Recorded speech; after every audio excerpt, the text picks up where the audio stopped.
Viewers का एक बार फिर से स्वागत है। होप करता हूँ आप सारे यूज़र्स काफ़ी अच्छे होंगे और काफ़ी अच्छी तरीके से आपकी एक्सेल की प्रैक्टिस चल रही होगी। तो जो भी हमारे न्यू यूज़र्स हैं उनसे रिक्वेस्ट होगी कि हमारे चैनल के जो भी लेटेस्ट वीडियोज़ है उनको एक बार व्यू करें। और वो काफ़ी हेल्पफुल वीडियोज़ है और वो आपके नॉलेज को काफ़ी इन्हांस करेगी। जो भी एक्सेल से रिलेटेड आपकी टास्क है पर डे की, या तो अगर वो आपकी प्रोफाइल रिलेटेड है या फिर ऑफिस से रिलेटेड जो भी टास्क है उसमें वो काफ़ी हेल्प करेगी। तो सब्सक्राइब कर दें हमारे इस चैनल को और देखते रहे हमारे चैनल के सारे वीडियोस। तो आज के एपिसोड में चलते हैं। हमारे आज के इस एपिसोड में देख लेंगे हम किस तरीके से स्पार्कलाइन, जो कि एक्सेल की एक और भी अच्छी ऑप्शन है। जब भी हमें अपने डेटा को किसी भी पर्टिकुलर एक पर्टिकुलर सेल पे रिप्रेजेंट करना तो हम किस तरीके से उसको यूज़ करते हैं अपने डेटा सेट्स के अकॉर्डिंगली। तो उसको जानेंगे किस तरीके से ये स्पार्कलाइन को हम इम्प्लीमेंट करते हैं अपने एक्सेल शीट्स के अंदर जब भी हमें डेटा की रिप्रेजेंटेशन करनी होती है। तो देखते रहिए हमारे इस एपिसोड को और चलते हैं, सीख लेते हैं ये किस तरीके से होता है। फिर वही सेल्स वाला इन्फॉर्मेशन लिया, इन्फॉर्मेशन डेटा जहाँ पे वहाँ पे वो उसकी ऑर्डर समरी दी हुई थी, जहाँ पे उसकी ऑर्डर डेट आ रही है किसी प्रोडक्ट की, उसकी month, year, country, brand, product name, units और टोटल यूनिट सेल। तो सबसे पहले हम स्पार्कलाइन के लिए क्या करेंगे, अपनी यूनिक आइटम्स को आइडेंटिफाई करेंगे। तो अभी इस वाले एपिसोड में हम क्या करेंगे, इसके ईयर्स के बेसिस पे और इसके ब्रांड्स के बेसिस पे इसकी टोटल सेल्स को पहले आइडेंटिफाई करेंगे। सिंस अब मैं 2016 यूज़ कर रहा हूँ तो यहाँ पे ये तो मैं यूनिक के थ्रू भी कर सकता था, बट यहाँ पे यूनिक फंक्शन से 2016 में ये दिखती नहीं है। तो इसके लिए मैं क्या करूँगा, यहाँ से इसको मैं रिमूव डुप्लीकेट वाले ऑप्शन से इस वाले वर्क को एक बार कर लूँगा। तो मैं सबसे पहले सेलेक्ट करूँगा इसके ईयर्स को, ठीक है। ईयर्स को सेलेक्ट किया और यहीं पे साइड में इसको कर दिया ऑल्ट कंट्रोल भी कर दिया, ठीक है। अब यहाँ से मुझे रिमूव डुप्लीकेट करनी, तो जाएंगे अपने डेटा पे, यहाँ से रिमूव डुप्लीकेट कर लेंगे और इसको ओके कर देंगे, ठीक है।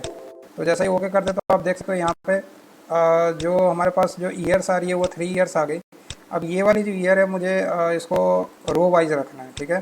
तो ये मैं यहाँ पे साइड में इसको यहाँ पे जाऊँगा और इसको कॉपी कर लूँगा और इसको ऑल्ट ई एस और यहाँ पे ई एस करके और यहाँ पे ट्रांसपोज करूँगा। तो ये हमारी जो है इन्फॉर्मेशन रो वाइज आ गई, ठीक है। अब इस वाली इन्फॉर्मेशन की मुझे ज़रूरत नहीं है तो इसको मैंने डिलीट कर दिया और यहाँ से जाऊँगा इसकी वैल्यूज़ को भी मैं, या तो ये यहाँ से जाके इसके कॉलम को मैं डिलीट कर देता हूँ, ठीक है। ये कॉलम डिलीट हो गई। अब यहाँ पे मुझे क्या करना है, ब्रांड नेम लेना है, ब्रांड। इसके ब्रांड्स के अकॉर्डिंगली डेटा हमें आइडेंटिफाई करनी है। तो हम अपने ब्रांड वाले सेल, ब्रांड वाले रेंज को भी कॉपी कर लेते हैं यहाँ से, ठीक है। और वापस से जाते हैं यहाँ पे कंट्रोल वी करते हैं और यहाँ से इसकी रिमूव डुप्लीकेट कर देते हैं अपने डेटा से जाके और यहाँ से रिमूव, यहाँ से कर देते हैं रिमूव डुप्लीकेट। तो हमारी यूनिक ब्रांड्स, जैसा कि आप देख सकते हो हमारे पास यूनिक ब्रांड्स आ गई है। तो ये सारी ब्रांड्स को मैं कॉपी कर लेता हूँ इधर, ठीक है। इसको कॉपी कर लिया और यहाँ पे इसको पेस्ट कर दिया, ठीक है। तो ये हमारी यूनिक ब्रांड्स यहाँ पे आ गई है और उसकी ईयर की इन्फॉर्मेशन आ गई है, ठीक है। इस वाले इन्फॉर्मेशन को मैं थोड़ा सा और ऊपर ले लेता हूँ जिससे कि ये डेटा जो है काफ़ी सही तरीके से आपके एंड पे विजिबल हो जाए। इसकी वैल्यू को भी मैं थोड़ा सा इंक्रीज़ कर देता हूँ, इसके फ़ॉन्ट साइज़ को, ठीक है। मैं 16 कर देता हूँ यहाँ पे। ये ऊपर इसके हेडर्स को बोल्ड कर देता हूँ, ठीक है। और इसको थोड़ा सा एक कलर दे देता हूँ, ठीक है। ये इतना कर दिया। अब ये वाला जो है इसकी फॉर्मेट पेंटर से जो भी इसकी वैल्यू यहाँ पे हम निकालेंगे उसको भी थोड़ा सा ये कर लेते हैं जैसे कि वैल्यू भी थोड़ी सी सही साइज़ में दिख जाए, ठीक है। तो अब हमें यहाँ क्या करना है कि हमें सेल्स की इन्फॉर्मेशन, टोटल सेल्स की इन्फॉर्मेशन निकालनी है बेसिस इसके ब्रांड के और ईयर के। तो ये हम किस तरीके से करेंगे, इसके लिए हम समिफ का यूज़ कर लेंगे। समिफ्स, SUMIFS, समिफ्स का यूज़ कर लेंगे। ब्रैकेट को ओपन करेंगे। अब ये सम का रेंज मांग रहा है तो सम का रेंज होगा हमारा टोटल सेल्स की रेंज होगी। तो यहाँ पे टोटल सेल्स की रेंज को हम सेलेक्ट कर लेते हैं, ठीक है। टोटल सेल्स की रेंज को सेलेक्ट कर लिए, इसको फंक्शन F4 से इसकी वैल्यू को लॉक कर देते हैं, कॉमा। अब जैसा ही कॉमा डालते हैं तो ये क्राइटेरिया रेंज बोलता है। जो क्राइटेरिया रेंज है हमें सबसे पहले क्या देखना है, हमें ब्रांड्स देखना है, ठीक है। तो ब्रांड्स की डेटा जहाँ पे जिस वाले कॉलम पे आ रही है वो पूरे कॉलम को हम सेलेक्ट करते हैं, इसको भी लॉक कर देते हैं, फंक्शन F4 का यूज़ कर लेते हैं, कॉमा। अब ये ब्रांड जो है हमारे कहाँ पे है, तो ये ब्रांड हमारा है अपने इस पे रोज़ पे, ठीक है। तो हम इस वाले रो को भी लॉक करना पड़ेगा हमें, तो फिर दोबारा से फंक्शन F4 का यूज़ कर लेंगे ठीक है। तो ये हमारी रो लॉक हो गई, ठीक है। और फिर हमें करना है कॉमा। अब फिर हमारी दूसरी क्राइटेरिया रेंज क्या होगी, दूसरी क्राइटेरिया रेंज हो जाएगी हमारी ईयर की। तो ये ईयर की इंफॉर्मेशन को हम ले लेंगे यहाँ से, ठीक है। इसको भी हम कर देंगे फंक्शन F4 से इसको लॉक कर देते हैं, कॉमा। और इसका रेंज का, इसका जो डेटा का जो रेंज होगा वो कौन सा होगा, तो ये हम ऊपर वाला रेंज ले लेते हैं और इसको फंक्शन F4 से इसके कॉलम को लॉक कर देते हैं, ठीक है। उसके बाद इंटर कर देते हैं। जैसे ही इंटर करते तो ये हमारी वैल्यू आपकी आ गई। अब इसी वैल्यू को हम इधर ड्रैग कर देते तो हमारी सारी 21 की, 23 और 22 की सारी वैल्यूज़ आ गई उस ब्रांड की। अब सारे ब्रांड को सेलेक्ट करके और नीचे की तरफ कर्सर को प्लस वाले साइन पर क्लिक करके और नीचे जैसे ही ड्रैग करते तो हमारी सारी वैल्यूज़ जो है हमारे पास दिख जाती है, ठीक है। तो इस तरीके से हमारी ब्रांड वाइज जो इन्फॉर्मेशन हमारे पास आ गई, ठीक है।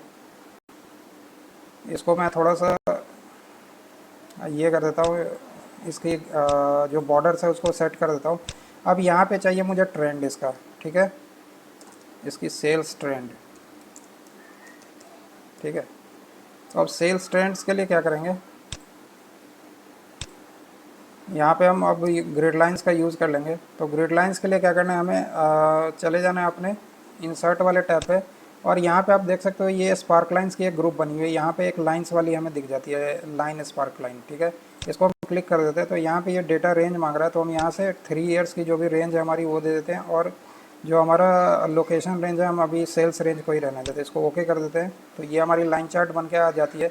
यहाँ पे जैसे ही आप लाइन चार्ट बनेंगे तो वो डिज़ाइन व्यू पे आपकी दिख जाएगी। यहाँ से आप डिफरेंट टाइप्स के लाइन के कलर्स के अकॉर्डिंगली इसके चार्ट को सिलेक्ट कर सकते हो, ठीक है। यहाँ पे एक एडिट डेटा होता है, एडिट डेटा से आप इसके रेंज को थोड़ा सा और भी आगे एक्सपेंड कर सकते हो जिस तरीके की आपकी रिक्वायरमेंट है, ठीक है। अब यहाँ पे ये लाइन के अकॉर्डिंगली आ गई, ठीक है। अब ये लाइन में हमारे पास क्या क्या होती है, हाई पॉइंट होती है, जो भी अगर ये हाईएस्ट वैल्यू है उसकी अगर आपको वैल्यू शो करनी है तो आप उसकी हाईएस्ट वैल्यू को शो कर दो। मैं थोड़ा सा इसको और इनराल्ज कर देता हूँ, ठीक है। तो ये आपकी हाईएस्ट वैल्यू जैसे देख सकते हो, और अगर लोएस्ट देखनी है तो लोएस्ट वैल्यू भी यहाँ पे दिख जाती है, ठीक है। अगर मुझे निगेटिव वैल्यू देखनी है, जैसे सपोज दैट यहाँ पे मैं, अच्छा अभी ये एज अ फार्मूला है, इसको मैं एक बार ऑल्ट ES भी कर देता हूँ। कंट्रोल से किया, alt ES V, value paste कर दिया, यहाँ पे ओके कर दिया।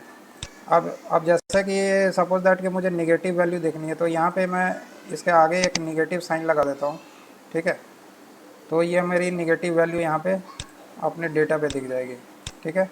अब मुझे वापस जाऊँगा डिज़ाइन पे और जैसे ही मैं निगेटिव करता तो यहाँ पे आप देख सकते हो निगेटिव वैल्यू शो कर रहा है, ठीक है। तो इस तरीके से आप कर सकते हो।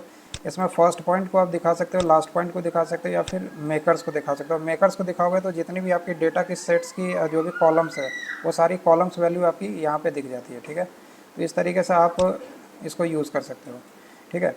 तो इसमें तो एक तो ये हो गई, इसमें एक कॉलम चार्ट भी होती है। अगर आप इसको कॉलम वाइज दिखाना चाहो तो कॉलम वाइज दिख जाएगी। जैसा कि देखो ये निगेटिव है तो ये निगेटिव कॉलम नीचे डाउनवर्ड हो गई और बाकी सारी पॉजिटिव कॉलम्स जो इसकी अपवर्ड हो गई। अगर मैं सेकंड वैल्यू को भी माइनस कर दूँ तो ये भी इसकी कॉलम्स जो होगी ये डाउन में चली जाएगी, ठीक है। तो ये भी अभी आपकी डाउनवर्ड आपकी वैल्यू आ गई, ठीक है। तो इस तरीके से हो गई। तो ये डिज़ाइन में हो गई। और इसके बाद एक होता है विन लॉस। तो आप जैसे विन लॉस जैसे करते हो तो ये जो भी विन वाली है वो ऊपर दिखती है और लॉस वाली जैसे जो भी निगेटिव वैल्यू होती है वो उसकी नीचे दिख जाती है। तो इसको अगर मैं पकड़ के इधर ड्रैग करता हूँ अपने सारे वैल्यूज़ पे तो मुझे ये इस तरीके से डेटा दिखती है, ठीक है। अब इसमें मैं कहीं पे भी अगर सपोज दैट कि किसी एक वैल्यू को कहीं पे निगेटिव करता हूँ तो वो वहाँ पे लॉस में चला जाता है, वो डेटा उस तरीके से दिख जाता है, ठीक है।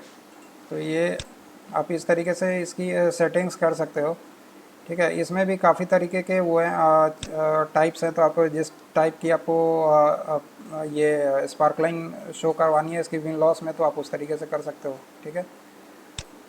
जैसा कि आप अभी देख सकते हो मैंने इसकी थोड़ी सी कलर्स को चेंज कर दिया तो ये अभी जो है इस तरीके से देख रहा है मैंने, ठीक है। और इसमें और काफ़ी हैं, काफ़ी सारे हैं ऑप्शंस। तो जिस भी तरीके की आपको ऑप्शन सेलेक्ट करनी है आप उस तरीके से ऑप्शंस को सेलेक्ट कर सकते हो, ठीक है। तो ये आपकी हो गई विन लॉस वाली। कॉलम्स वाली मैंने बता दी, ये कॉलम्स की इस तरीके से हमें इन्फॉर्मेशन दिख जाती है अगर कॉलम वाइज चाहिए आपको, या फिर अगर आपको लाइन वाइज चाहिए तो ये लाइन वाइज इस तरीके से दिख जा सकती है। यहाँ पे स्पार्क लाइन के कलर्स को भी आप चेंज कर सकते हो अपने अकॉर्डिंगली। जो भी कलर्स आपको चाहिए, जैसे मोर कलर में कुछ और भी कलर आपको लेना है तो आप इस तरीके से करके इसको ओके करोगे तो आपकी स्पार्क लाइन की जो भी कलर्स है वो यहाँ पे चेंज हो जाती है, ठीक है। और यहाँ पे मेकर कलर्स है, इसमें जैसे हाईएस्ट पॉइंट की जो कलर आपको देनी है, ठीक है। हाईएस्ट पॉइंट में सपोज दैट मुझे डीप ग्रीन देना है और लोएस्ट पॉइंट में मुझे इसको रेड रखना है, तो मैं इस तरीके से कर दूंगा। तो अब ये वैल्यूज़ होगी, आप देख सकते हो यहाँ पे ये हाईएस्ट पॉइंट वाली डीप ग्रीन में होगी और लोएस्ट पॉइंट जो है इसकी रेड हो गई है। तो इस तरीके से इसकी वैल्यूज़ को आप अपने अकॉर्डिंगली जो भी चेंजेस करना चाहो ये आप अपने अकॉर्डिंगली चेंज कर सकते हो, ठीक है। तो ये हो गई यहाँ पे। और इसमें ये आपकी ग्रुप और अनग्रुप होती है, अनग्रुप करोगे तो ये सारी अनग्रुप हो जाएगी, और जैसे ही आप इसको ग्रुप करना चाहो तो वापस से डिज़ाइन पे जाओ, इसको अनग्रुप को एक बार सेलेक्ट करो और वापस से पहले सारे को जो भी स्पार्क लाइन जहाँ तक है आपकी रेंज उसको सेलेक्ट कर लो और इसको यहाँ पे वापस से ग्रुप कर दो, तो ये ग्रुप हो गई, ठीक है। अब इसमें अगर आपको क्लियर करनी है, जैसा मान लो कि ये स्पार्क लाइन को अगर आप ऐसे डिलीट करोगे तो ये वैसे डिलीट नहीं होती, इसके लिए आपको क्या करना होगा, ये क्लियर करना होगा। तो आप क्लियर एक सेलेक्टेड स्पार्क लाइन को कर दो, या फिर डिज़ाइन पे जा करके इसको वापस से, जैसे मैं जाता हूँ डिज़ाइन पे, ये गया डिज़ाइन पे, और अगर मुझे पूरे ग्रुप को क्लियर करना है तो मैं इस तरीके से पूरे ग्रुप को क्लियर कर दूँगा, ठीक है। तो आप इस तरीके से स्पार्क लाइन को कर सकते हो। तो होप करता हूँ आज की एपिसोड आपको इंटरेस्टिंग लगी होगी। तो इसी तरीके के इंटरेस्टिंग एपिसोड्स के लिए बने रहे हमारे इस चैनल पे और देखते रहे हमारे सारे वीडियोस। तब तक के लिए thank you so much. Have a nice day, bye bye, take care, जय हिंद, जय भारत।